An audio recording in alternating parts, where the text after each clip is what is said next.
In those days Hezekiah was sick to death, and Isaiah the prophet the son of Amoz came to him and said to him, Thus says Yahweh, Set your house in order, for you will die and not live.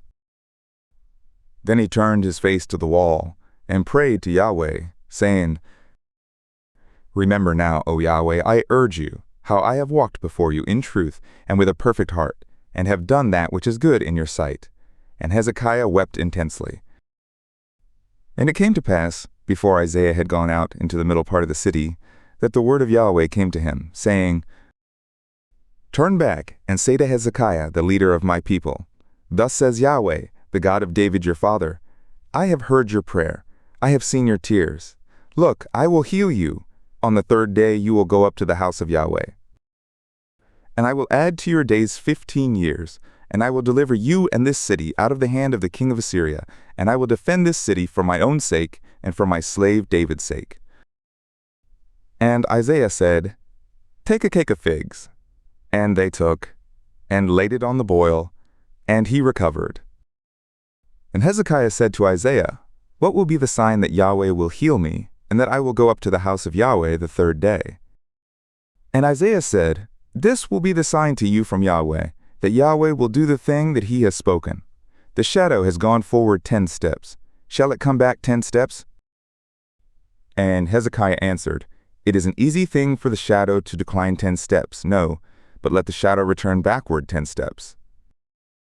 And Isaiah the prophet cried to Yahweh, and he brought back the shadow on the steps it had gone down, on the steps of Ahaz, backward 10 steps.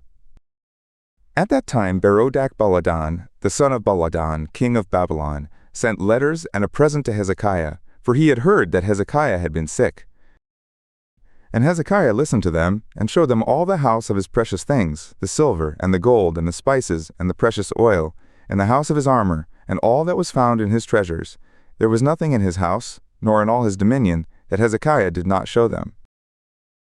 Then Isaiah the prophet came to King Hezekiah, and said to him, What did these men say? And from where did they come to you? And Hezekiah said, They have come from a far country, even from Babylon. And he said, What have they seen in your house? And Hezekiah answered, All that is in my house they have seen. There is nothing among my treasures that I have not shown them. And Isaiah said to Hezekiah, Hear the word of Yahweh. Look, the days come, that all that is in your house, and that which your fathers have laid up in store to this day, will be carried to Babylon. Nothing will be left, says Yahweh. And of your sons, who will issue from you, whom you will beget, they will take away, and they will be eunuchs in the palace of the king of Babylon. Then Hezekiah said to Isaiah, The word of Yahweh which you have spoken is good.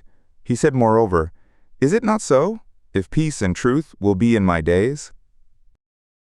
Now the rest of the acts of Hezekiah, and all his might, and how he made the pool, and the conduit, and brought water into the city, are they not written in the book of the Chronicles of the kings of Judah? And Hezekiah slept with his fathers, and Manasseh his son reigned in his stead.